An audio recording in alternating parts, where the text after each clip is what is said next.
die gebed nie. Dis my belangrike teken.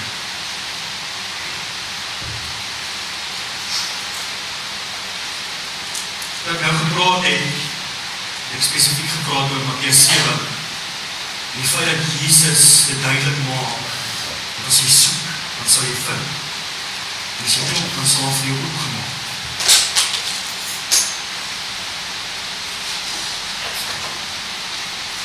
Besef ons dat Jesus nie 'n geloofssysteem op die vloer kom neersit het vir ons om te volg. Met 'n klomp reëls. Besef ons dit.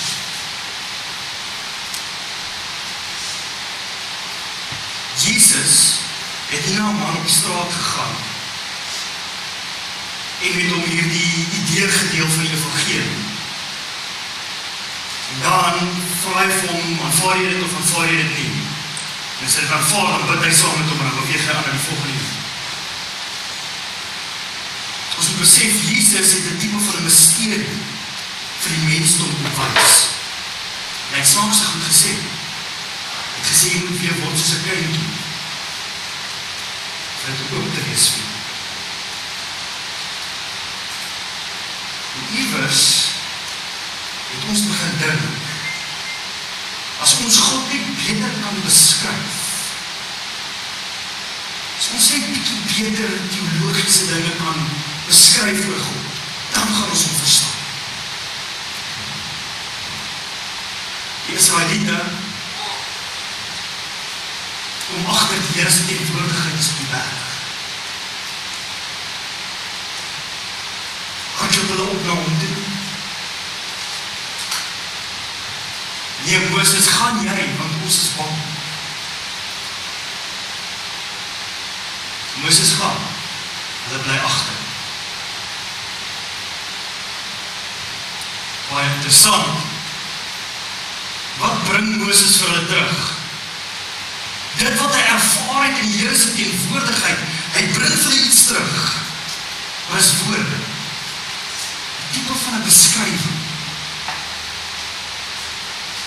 Dit wat hy afgebring het vir hulle, wat is dit wat hy gebring het, was dit God? Het hy vir hulle God gebring? Nee.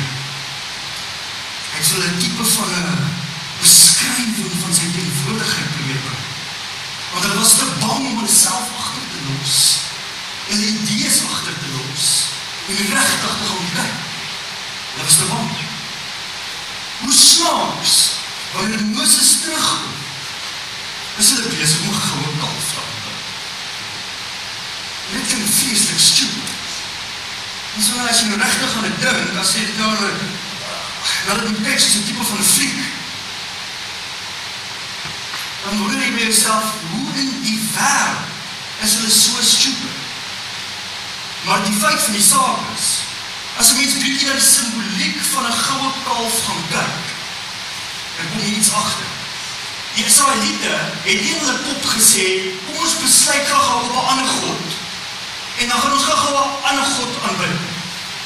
Ons moet besef, dat die Israeliete se vrees vir sy teenwoordigheid, vir dit wat gaan verander aan hulle, vir dit wat dalk gaan disintegreer van wie hulle is, uit vrees uit, het hulle besluit, nee, wag, ons kan God beskryf, ons gee vir 'n vorm.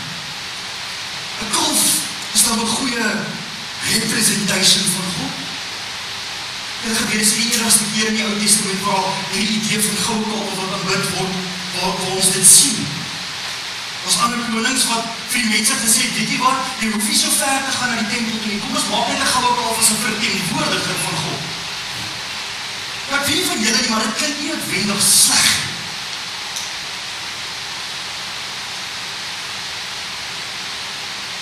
Maar ons weet, as jy nou verder lees in die storie, dit was vir God 'n baie groot probleem gewees. Hoe definieer ons hy wat in wie hy is ondefinieerbaar is? Hoe doen ons dit? So hier sê die Israeliete, uit vrees vir God se teenwoordigheid, met 'n swakker, afgewaterde weergawe van wie hy is. Jesus deel nie 'n skietgebed met iemand op die straat nie. Hy sê vir hom, volg my. Jesus het nie vir hom gesê, word asseblief 'n Christen nie. Hy het gesê, volg my. Nou dink net gou saam met my. Ja, Jesus, dis reg, ek gaan nie volg. Hier gaan ons. En ewe skielik word daar agtergekom wat hy van jou vra. Want nou volg en volg en volg, en nou sê hy vreemde goed. Nou sê hy dinge soos, dat die wysheid van hierdie dinge wat hy sê is weggesteek van die wat dink hulle is wys, en word oopgemaak vir die wat soos kindertjies geword het. Hy sê vreemde goed, soos dat jy weer gebore moet word, dat jy van bo af gebore moet word, om die koninkryk van God te sien. Hy sê vreemde goed, soos die koninkryk van God is nie van hierdie wêreld nie. Hy sê dinge soos die koninkryk van God is om julle, of die koninkryk van God is in julle. En dan volg hulle hom nog verder. En dan gaan gee hy sy lewe en hy sterf in wie hy is. Hy vra om te volg. En na hy sterf vir wie hy is, wat gebeur met hom? Hy word opgeneem na die Vader toe. Waarheen volg ons Jesus? Hy sê dinge soos, ek is die weg en die waarheid en die lewe, niemand kom by die Vader, behalwe deur, so waarheen volg ons hom? Na die Vader toe. Hy sê hy is 'n weg. Hy sê hy is die deur. Nie bedoel hy 'n fisiese deur nie. Hy is die deur. En waarheen gaan die deur? Na die teenwoordigheid van God toe.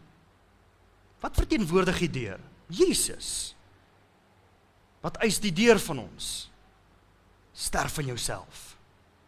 Jou ego, jou idees, wie jy dink jy is, hoe belangrik jy dink jy is, hoe jy dink jy is die hoofkarakter van die wêreld, sterf in jouself. Want aan die ander kant van die deur in sy teenwoordigheid is daar nie meer jy nie. Daar's net hy.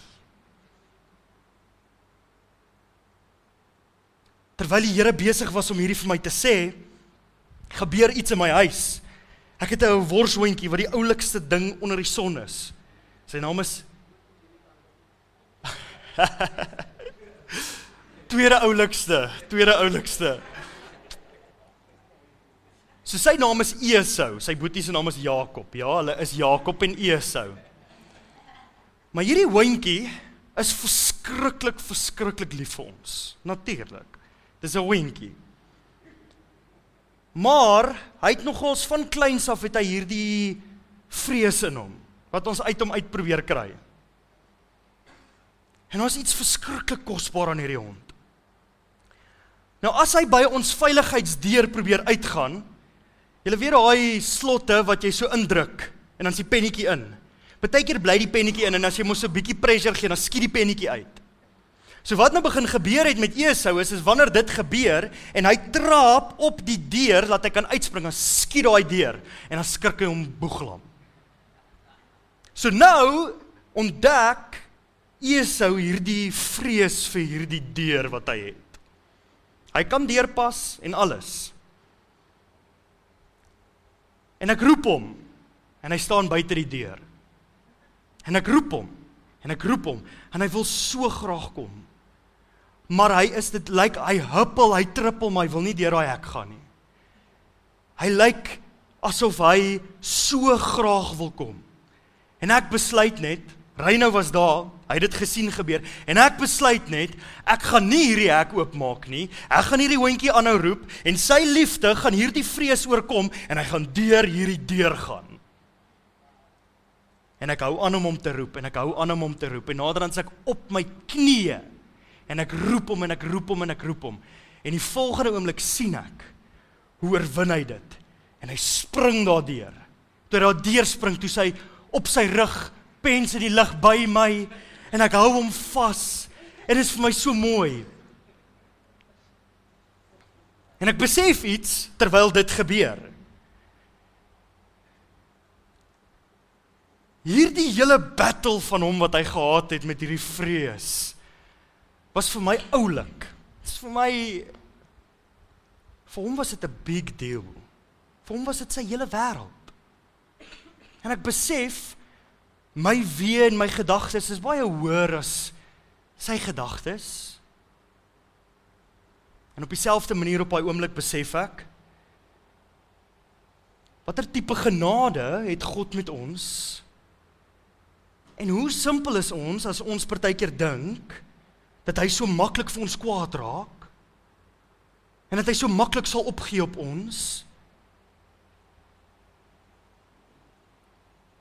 Vir my was daai hondjie se hele groot vrees wat hy gehad het, was vir my oulik. Dis my, ek sê, dit is my so oulik hoe hy dit oorwin het. Ek het gesien, hy was so ernstig en hoe hy...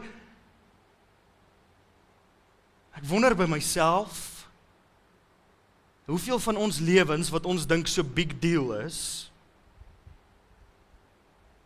eintlik glad nie so big deal op 'n kosmiese skaal nie. En ek dink dit is half nogal hoogmoedig vir ons om te dink dat God nou kwaad is vir my. En daarom wil hy niks met my uit te waai nie.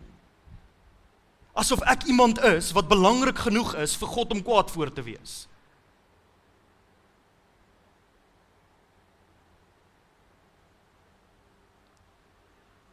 Ek vra vanoggend die vraag,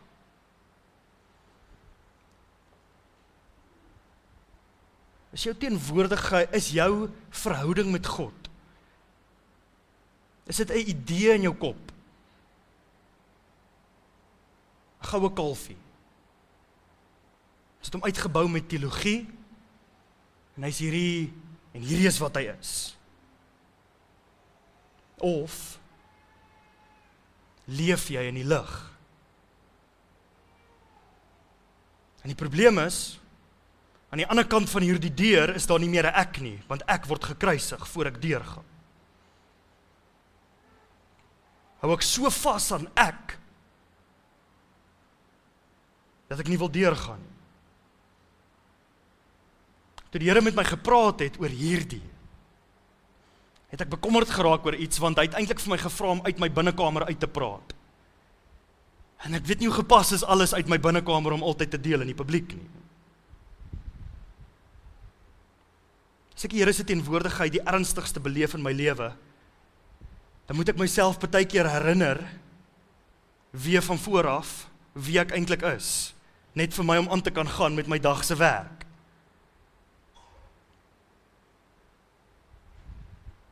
Wanneer ek in sy teenwoordigheid is, dan besef ek, hoeveel van dit waarmee ek besig is 'n illusie. Jy weet, jou naam is vir jou gegee deur mense. Jy is nie jou naam nie. Dat is vir jou ID-nommer gegee. Mense het dit gegee. Mense het vir jou vertel, waarvan hou jy en wat se tipe persoonlikheid het jy. En iewers along the way, het daai kindjie begin dink, dis wie ek is. Ek is hierdie naam. Besef ons, dat hierdie dorp waarin ons bly, het ons Groblersdal genoem. Dit is nie Groblersdal nie. Dis net 'n plek.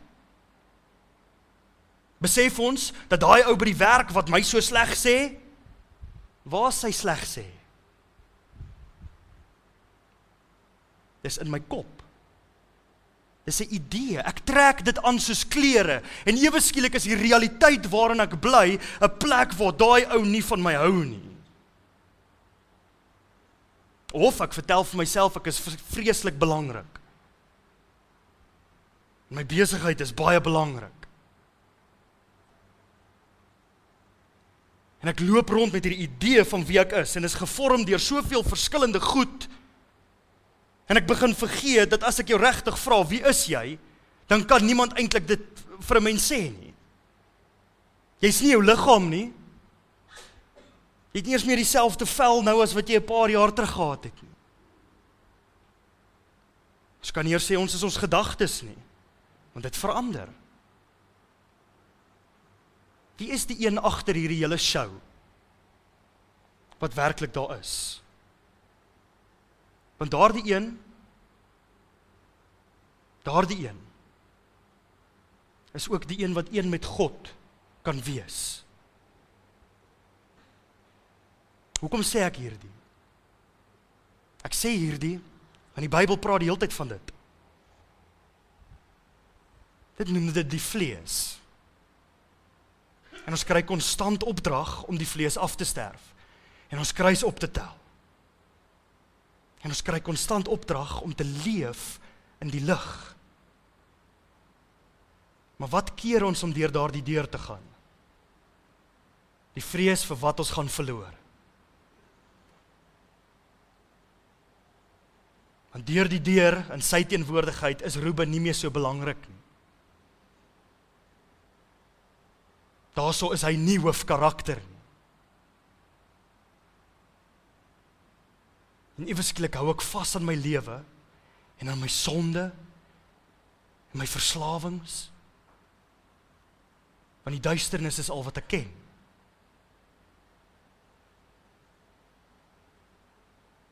Nou vanoggend het ek 'n snaakse ding met my preeknotas gedoen, want ek het om en by die hele 1 Johannes op my preeknotas gesit, en ek het besluit, dat ek gaan preek uit dit uit, tot my tyd verby is. Ek wil hê jy moet saam met my lees, in 1 Johannes 1, van vers 5 af.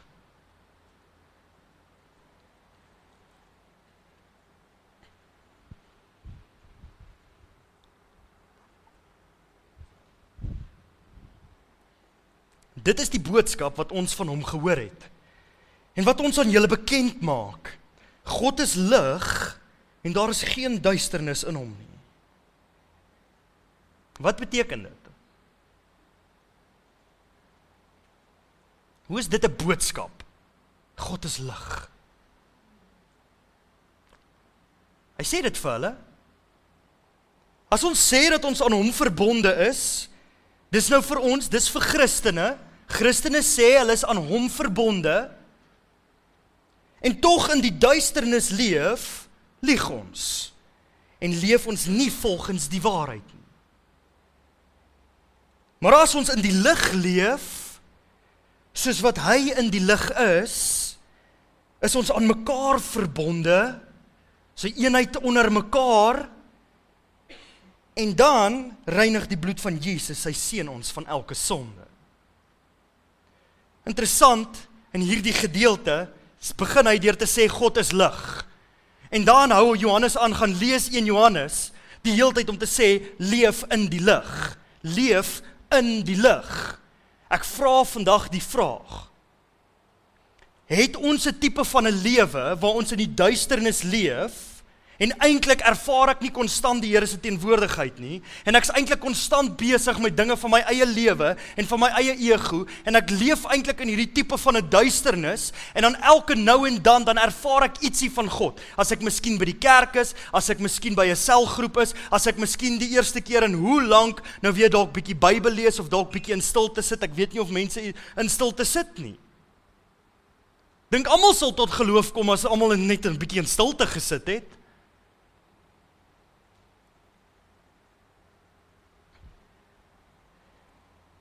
Maar nou sê hy iets interessant. Hy sê God is lig, en dan vra hy die vraag, of hy sê, leef in die lig. Ek kan getuig, ek weet hoe dit voel, om as 'n regte Christen, wedergeboorte, met al die teologiese idees, en al daai goed, weet ek hoe voel dit, om konstant eintlik meer in die vlees te wees, en dan so nou en dan word ek gebless met sy teenwoordigheid. Maar ek weet ook, hoe voel dit om in die lig te leef? Ek weet ook, hoe is dit, om konstant in sy teenwoordigheid te wees? En dan nou en dan is ek besig met iets, en dan voel ek, hoe die vlees, of hierdie menslike manier van dink begin terugkom, en dan sê ek, nee, wag 'n bietjie. Nee, wag 'n bietjie, ek bly in sy lig.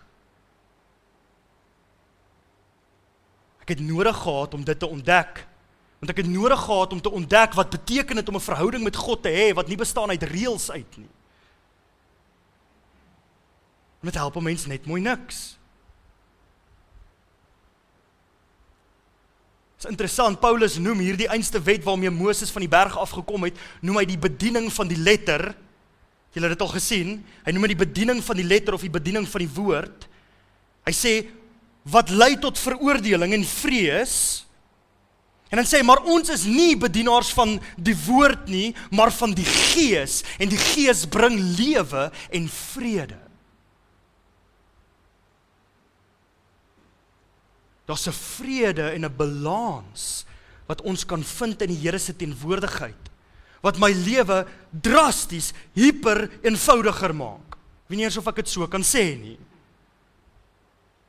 Waar dit nie meer gaan oor om dinge uit my eie krag uit te doen, uit hierdie vleeslike duisternis waaraan ek konstant rondploeter en vir myself 'n paar reëls probeer gee, want eintlik weet ek die Here hou nie hiervan nie.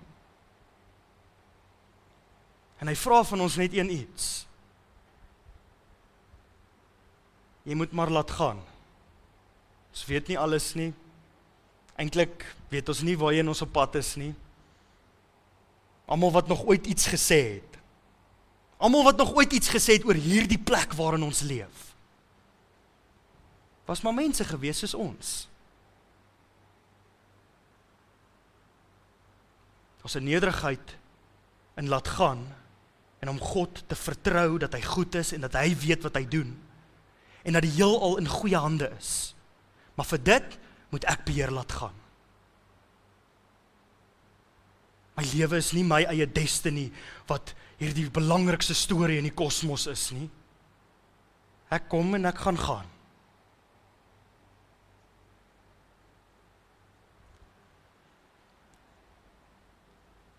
As ons na die volgende bladsy toe gaan, dan sien ons in 1 Johannes 2 vanaf vers 3 af. Hoor wat sê hy hierso.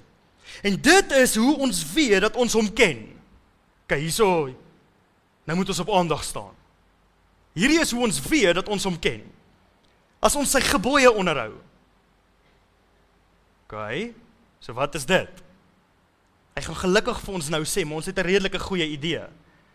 Ons weet Jesus was nie mal daaroor om reëls te maak nie. Hy het gesê die reëls maak nie saak nie, wat maak saak? Wat het hy gesê? Wat maak saak? Om God lief te hê en jou naaste soos jouself. Daar's een gebod wat vir Christus saak maak. En dis die eenvoudige een. Maar hy sê jou naaste soos jouself, soos wat hy lief het. Die een liefde wat saak maak en die een gebod wat saak maak vir hom is die een waar ons onsself opoffer ter wille van die mense om ons. Nie ons wat een of ander skietgebed opsê, nou is ek 'n Christen omdat ek 'n gebed gesê het nie. Hoor wat sê hy in vers 4? Iemand wat sê ek ken hom, maar sy gebooie nie onderhou nie, is 'n leienaar en die waarheid is nie in hom nie. Maar wie sy woorde gehoorsaam, in hom het die liefde van God waarlik volmaak geword. En hieruit weet ons dat ons in hom is. Gelukkig gaan hy nou presies wat ek gesê het oor hierdie gebod van hom, oor liefde, gaan hy hierso vir ons duidelik maak. Wie sê dat hy in hom bly, behoort self ook te leef soos hy geleef het. Geliefdes, dit is nie 'n nuwe gebod waaroor ek aan julle skryf nie, maar 'n ou gebod wat julle van die begin af gehad het. Die ou gebod is die woord wat julle gehoor het. So hy praat nou heeltyd van hulle het iets gehoor, hulle het iets van hulle gehoor, hy het hierdie gebod. Wat is dit? Ons gaan nou sien. Volgende bladsy. Vers 9. Iemand wat sê dat hy in die lig is, maar sy broer haat, hier begin ons bietjie by iets uitkom, maar sy broer haat is steeds in die duisternis. Wie sy broer lief het, bly in die lig. En daar is niks wat hom laat struikel nie. Wie sy broer lief het, bly in die lig. En daar is niks wat hom laat struikel nie. Ek weet nie of is al groter, ek weet nie Ernest, jy sal nou, is al groter, ek weet nie, is al groter een as, jy sal nooit struikel nie. Ek weet nie. Dis nogal huge. So ek begin die vraag vra.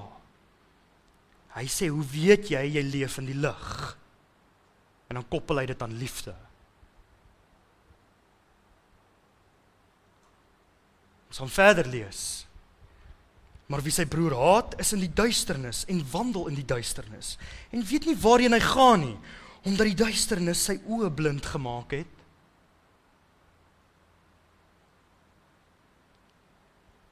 Nou is die vraag, wie tel as ons broer?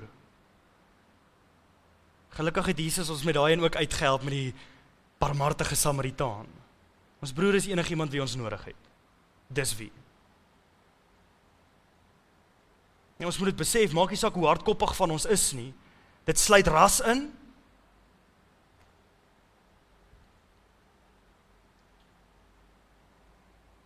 Gaan verder lees.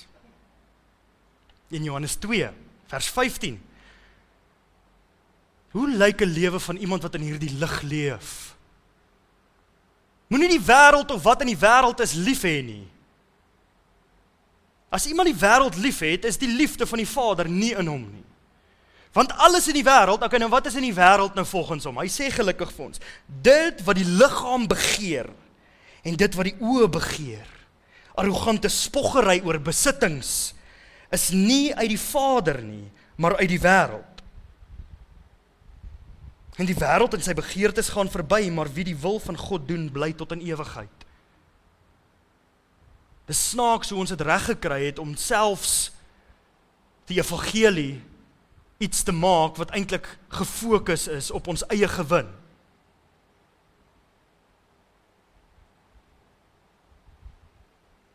Hoeveel keer gaan dienste, nie by ons nie, by al die ander plekke, hoeveel keer gaan dienste net oor jou volgende deurbraak?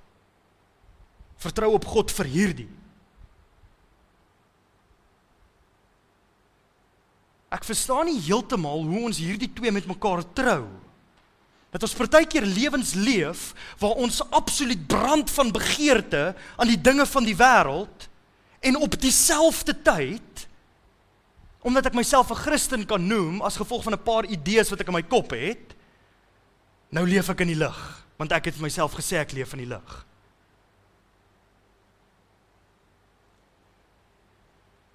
Wat ek so baie hou van Johannes, in 1 en 2 Johannes is, hy draai nie doekies om nie, maar sy doekies omdraai is niks uit te waai met beklei nie, en alles uit te waai met, hoor die ouens, as dit nie liefde is nie, is dit niks, want dan mis jy die punt.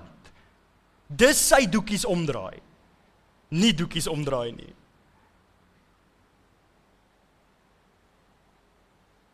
Hoor wat sê vers 24.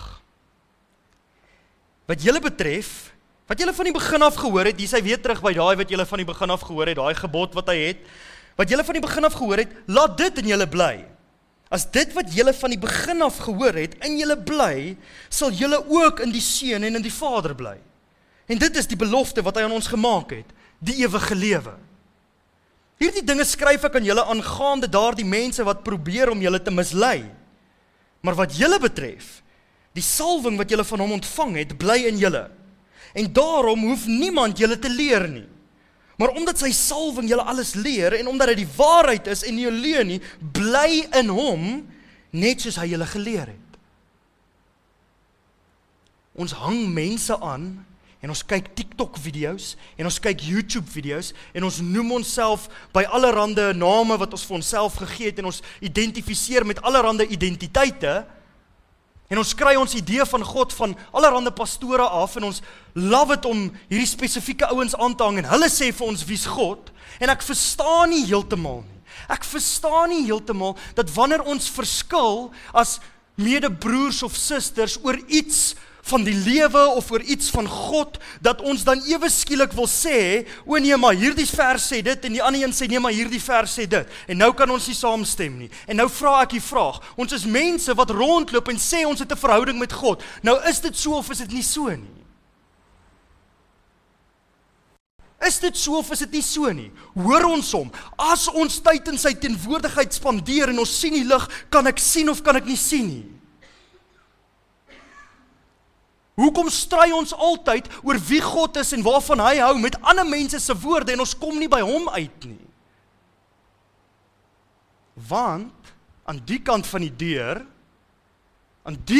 deur kan ek nog myself bly en ek kan nog my dingetjies doen waarvan ek hou, en ek is nog baie belangrik in my eie lewe, en ek kyk lekker neer op mense, en ek dink nogal lekker hoe simpel is hulle, en dit is vir my baie nice om dit te kan doen aan hierdie kant. En terwyl ek hier is, dan kan ek dan mos ten minste net die Bybel gebruik om te sê wie God is, so ek is gesorg. Nou kan ek nog stry ook oor dit. Maar wanneer ek deur die deur gaan, wanneer ek deur die kruis gaan, wanneer my ego aan die ander kant agterbly, dan besef ek dat ek nooit so smart was soos ek gedink het ek was nie, en ek nie so baie weet soos wat ek dink ek weet nie, en dan sal ek dalk actually met hierdie broer van my saamstem, of ten minste nie met hom beklei, omdat ek dink ek weet iets wat hy nie weet nie. Maar om daar uit te kom, vra hy vir ons, verloon jouself.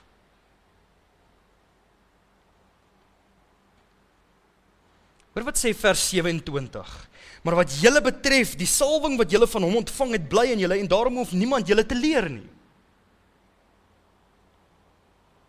Ek het al, en ek seker Ernest weet presies waarvan ek praat, ek het al so skuldig gevoel, oor party mense, wat dit vir my voel, solank ek verskriklik moeite doen. Solank ek die hele tyd by hulle uitkom, is hulle verhouding met die Here alright, en dit lyk asof al progress is, dit lyk asof dit iewers heen op pad is, en die oomblik wanneer 'n mens dit nie meer doen nie, dan val hulle hele verhouding met die Here uitmekaar uit. En dan iewers begin jy dink, ja, ek moet meer doen, en ek moet dit en dat, en naderhand kom 'n mens op 'n punt, na jy genoeg keer jou kop gestamp het, kom 'n mens op 'n punt, waar ons agterkom, dalk is dit nie vir my om vir ander mense te vertel wie is God nie. Dalk is dit vir my om vir hulle te sê, soos Jesus gesê het, volg my, en ek wys vir hulle hoe sterf ons onsself af. Dan kan hulle onsself in sy lig kom, en hulle kan sien, en hulle kan verstaan. Ek het nie nodig om vir hom te verduidelik hoe God is aan die ander kant van hierdie deur nie. Hy kan my volg. Paulus sê gevaarlike woorde, hy sê, volg my soos ek Christus volg. Kan ons dit sê? Wanneer mense na ons kyk, sien hulle mense soos Christus, iemand wat verby die illusies van sy vlees en sy ego gesien het, wanneer iemand hom sleg gesê het, het hy geweet, hulle sê eintlik nie hom sleg nie, het geweet wie hy was. As mense na ons lewens kyk, sien hulle iemand wat nie geraak is deur mense se opinies nie, iemand wat nie geraak is deur wat mense sê oor jou nie, iemand wat nie geraak is deur hulle bekommernisse nie. Dink aan daai een, ons bekommernisse bestaan ook nie. Dis 'n idee in ons kop. Ek weet nie aan die einde van die maand, waar is die einde van die maand? Dis nie hier nie. Moenie maar gister, waar is dit? Dis ook nie hier nie. Dis dalk hoekom Jesus gesê het, moenie bekommer daaroor nie, fokus op vandag. Ons is met soveel illusies besig en met hierdie wêreld wat ons vir onsself vertel het, ons so belangrik is, dat ons eintlik nie in die lig leef nie, en ons eintlik in die duisternis leef, en as gevolg van dit sien ons dit in ons vrug, want ons is nie werklik op 'n selfopofferende manier lief vir almal om ons. Dis die enigste ding. Ek verstaan nie lekker hoe ons op 'n punt gekom het, waar ons praat oor Christus wat terugkom. En dan wanneer hy terugkom, dan gaan hy ons oordeel, gebaseer op die idee wat jy in jou kop gehad het oor die evangelie, en nie op die liefde wat jy in jou hart gehad het nie. Ek weet nie hoe het ons daar gekom nie. Ek weet nie hoe het ons op die plek gekom, waar ons begin dink het, ons kan hierdie selfsugtige lewens leef, in die duisternis, maar omdat ek die regte teologiese idees in my kop het, is ek sharp nie. Op die ou einde, help dit ook nie, jy vertel vir jouself, jy is in die lig nie. Daar's een ding wat gaan wys of jy in dit is. Dis ons liefde vir mekaar. Selfopofferende liefde. Want in sy teenwoordigheid en in sy lig is dit al wat sin maak. Ek het nie nodig om teologies te redeneer, of moet ek nou moeite doen vir hierdie persoon nie, ek doen dit sommer net. Want nou is nie 'n Ruben om met my te stry daaroor nie. Daar's nie 'n Ruben om vir myself te vertel oor hoekom ek nou eintlik nie nodig het om hierdie te doen nie, en onthou nou, hierdie ou het nou eintlik dit en dit, so, dink jy nou regtig is die regte ding om jou hierdie opoffering vir hom te maak? Daai ou is nie daar nie.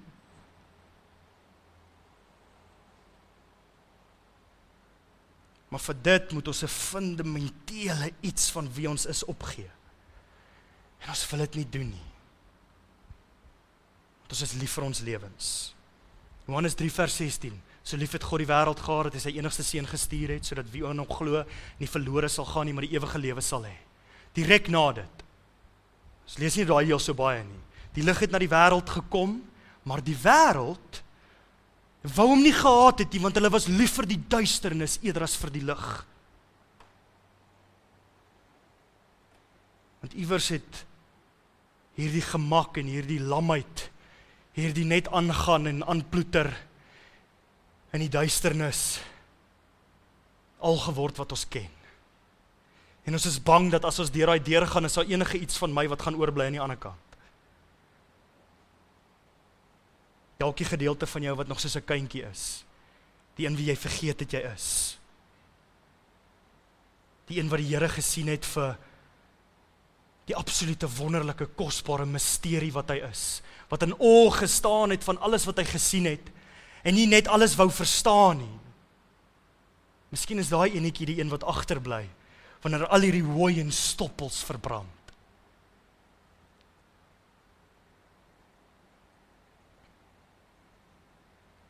Op die volgende bladsy, hoor wat sê vers 28.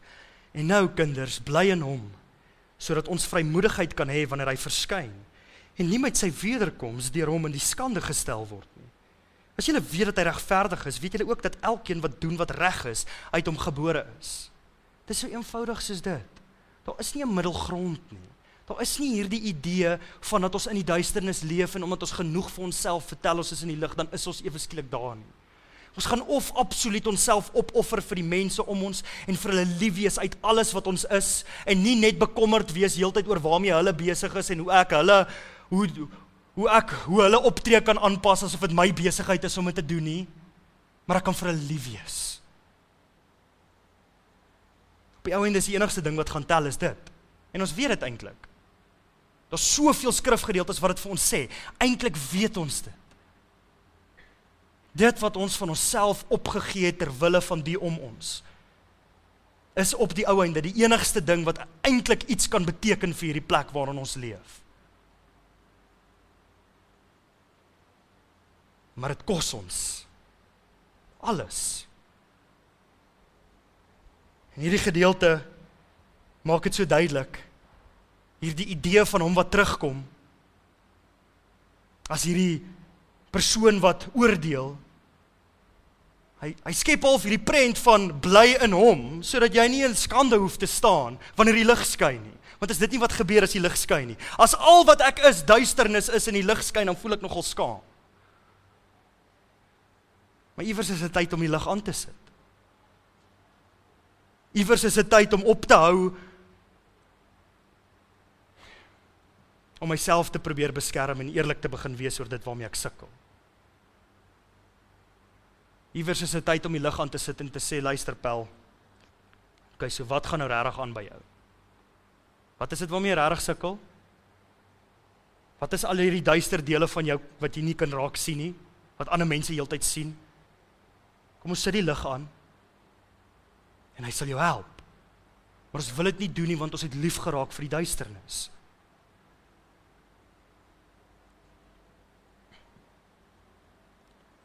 Die volgende bladsy.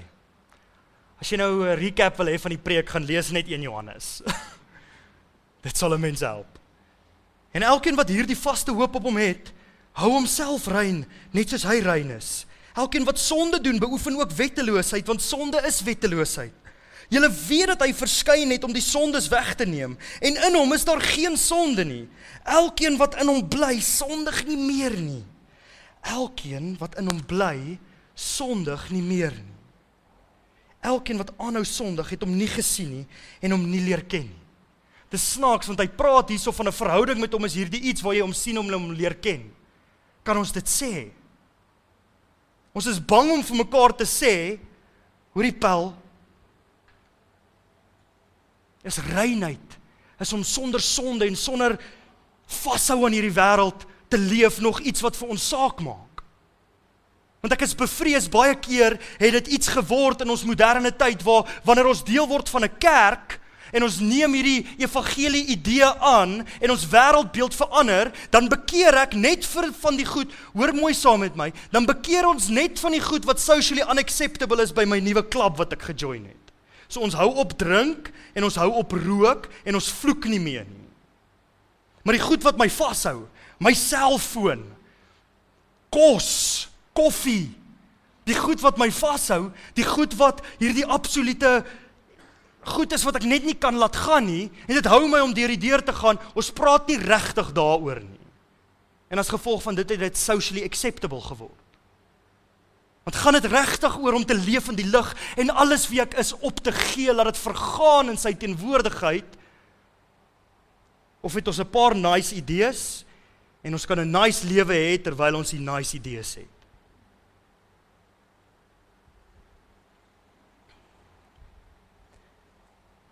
Elkeen wat in hom bly, sondig nie meer nie.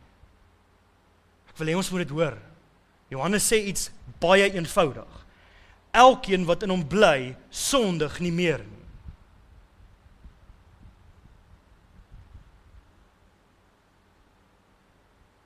Daar's baie stories wat ons vir onsself kan vertel. Maar ek wil hê ons moet agterkom, die idee van hierdie boodskap het niks uit te waai met om hoe ons leef net aan te pas nie. Maar dit het uit te waai om in die lig te kom, en dan begin ons leef soos die lig.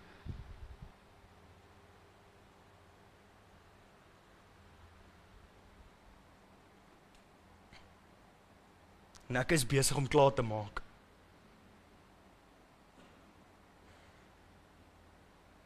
Kinders, laat niemand julle mislei nie. 1 Johannes 3 vers 7. Wie doen wat reg is regverdig, soos hy regverdig is. Wie sonde doen, is uit die duiwel, omdat die duiwel van die begin af sondig. Hiervoor het die Seun van God verskyn, om die dade van die duiwel te vernietig. Wat noem ons die duiwel? Wat is sy hoofnaam in die Bybel? Die vader van die leuen. Die vader van illusie. Hierdie stories wat ons vir onsself vertel oor ons eie lewens, wie ons dink ons is, hierdie egos wat ons het. Ons leef al lankal nie meer in werklikheid nie. Ons leef al lankal in hierdie plekkie wat ons vir onsself geskep het. En daai plekkie, daardie illusie, dis die duiwel se spesialiteit. Ons hou daarvan om die duiwel te blameer vir soveel goed. Maar partykeer is dit doodeenvoudig ons wat daarvan hou om nie te kan sien. Want in die duister het ons gemaklik geraak dalk. Vers 9, elkeen wat uit God gebore is, doen nie meer sonde nie, omdat God se saad in hom bly. En hy kan nie meer aanhou sonde doen nie, omdat hy uit God gebore is. Hieraan is dit duidelik wie die kinders van God en wie kinders van die duiwel is. Wie is die kinders van werklikheid, van lig? Wie is die kinders van illusie en van leuns? Wie nie doen wat reg is nie, is nie uit God nie. Dieselfde geld vir iemand wat nie sy broer lief het nie. En nou brand die vraag. Die vraag brand, hy praat dan nou nog heeltyd van doen wat reg is, hierdie gebod wat hy gegee het, wat is dit? Die volgende bladsy. Want dit is die boodskap wat julle van die begin af gehoor het, dubbelpunt. Yes, hy gaan uiteindelik sê, wat het hulle van die begin af vir hulle gesê? Dat ons mekaar moet lief hê. Dis dit. Ons het dit iets ver meer complicated gemaak as wat dit is, dat ons mekaar moet lief hê. Die Here het ons nie geroep om rond te loop in 'n vergrootglas op ander mense se lewens te sit en te besluit wat se sonde hulle het nie. Die Here het ons geroep om hulle lief te hê. Wat help dit in elk geval as die ou by jou werk vir jou luister, as jy vir hom sê hy moet ophou rook? Het hy dan nou opgehou rook of het hy die Here ontmoet, leef hy in die lig? Wat help dit ons? Hy operate nou maar bietjie anders dag tot dag, want hy het nou geluister vir jou wat nou sy sonde uitgewys het. Wat help dit ons het hierdie tipe lewens? Waar ons behavior adjustment in mense heeltyd wil doen, maar ons het vergeet om onsself op te offer vir hulle. Dat ons mekaar moet lief hê. Ons weet dat ons uit die dood uit oorgegaan het na die lewe, omdat ons broers lief het. Hoe weet ons? omdat ons mekaar liefhet. Dis al hoe ons kan weet. Dis al hoe jy weet wie bly in die lig of nie. Dis die enigste uiterlike ding wat saak maak. Elkeen wat sy broer haat, is 'n moordenaar. En julle weet dat geen moordenaar die ewige lewe blywend in hom het nie. Hoor wat sê hy? Nie die ewige lewe eendag gaan kry as hy doodgaan nie, die ewige lewe blywend in hom het nie. Asof dit iets is wat ons nou kan ervaar, die Here se teenwoordigheid iets is wat ons nou kan ervaar, dat die Here iets, of iemand, of die lig is, wat ek nou in kan wees. Maar ek moet myself opoffer. Hieraan ken ons die liefde, dat hy vir ons sy lewe afgelê het. Ook ons behoort ons lewe vir ons broers af te lê. Ek weet vandag se preek was 'n snaakse een, want ek het glad nie voorberei soos gewoonweg nie. Ek het nie 'n klomp hoofpunte gehad en ek wil regtig vir jou vra om 1 Johannes te gaan lees en ernstig met die Here te praat en ernstig na jouself te kyk en ernstig tyd in stilte te spandeer. Ek hoop hierdie het miskien net iets oopgemaak, miskien iets duidelik gemaak, miskien net een of ander proekie of een of ander smaak gegee, van wat aan die ander kant van die deur is. Ek leef nie 'n lewe van reëls nie. Ek leef 'n lewe waar ek die Here se teenwoordigheid konstant beleef. Dis altyd daar. En wanneer ek besig raak met goed, wanneer ego kom en ek begin beklei met my broer, dan voel ek hoe die Here se teenwoordigheid vir my begin onduidelik raak. En dan sê ek, nee, wag. Kom ons stop. Ek is jammer.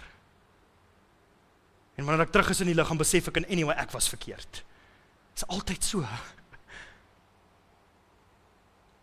Ek leef nie meer 'n lewe waar ek in hierdie duisternis die hele tyd skuldig hoef te voel oor die manier hoe ek leef nie. Ek leef in sy teenwoordigheid. Hy wys vir my wat is. Ek sien die waarheid, ek sien dinge vir wat dit is, en die probleem daarvan om dinge te sien vir wat dit is ek sien hierdie karakter wat hier staan, vir wat hy is, met al sy issues. En ons like nie daai duidelikheid nie. Maar hy nooi ons in dit in. As ons op onsself opgee, dan maak dit in elk geval nie saak wat in die lig duidelik word nie, want ek het nie nodig om enigstens aanstoot te neem nie, dis nie eers ek nie. My vlees is nie ek nie. Wanneer ons doodgaan, begrawe ons liggame. As ons in die kamer inkom, dan sê ons nie, liggaam is hier nie. Ons praat van my liggaam, wie is my? Het ons vergeet net wie ons is, in die werklikheid saam met hom. En ons het dit geruil vir een of ander droomlewe, waar ons belangrik is en waar ons lekker geld maak en waar ons baie status het. Hy vra vir ons om te kies. Kom ons sluit die oë.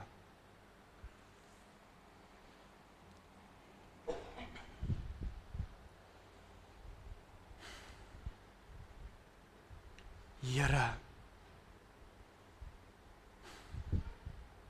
mag U 'n absolute nederigheid in hierdie gemeente oorspoel. Ons begin om op te hou vir mekaar te vertel wat reg is en wat verkeerd is, en dat ons begin om vir mekaar lief te wees.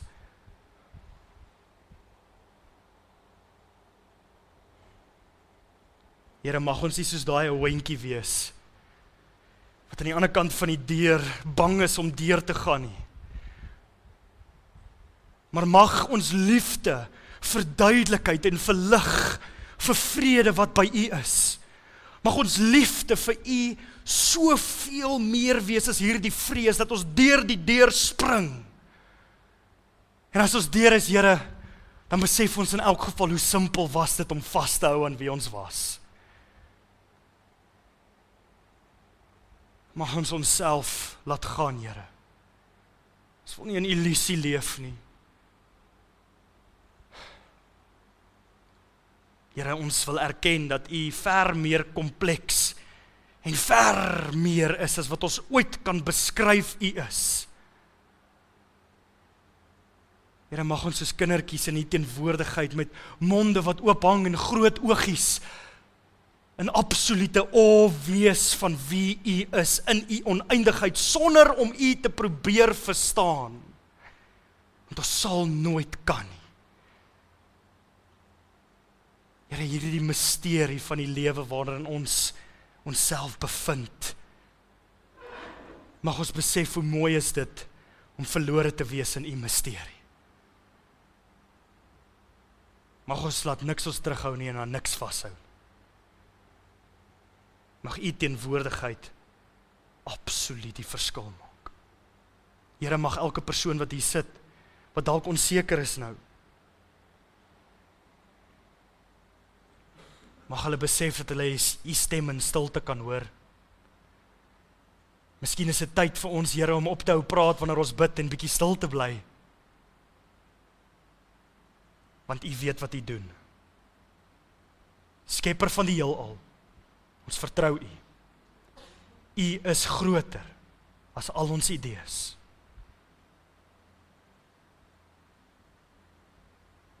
Die heelal is in goeie hande.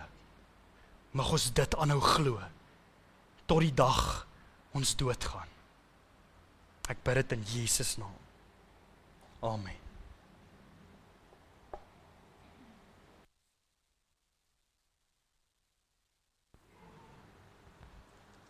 Oom Chris,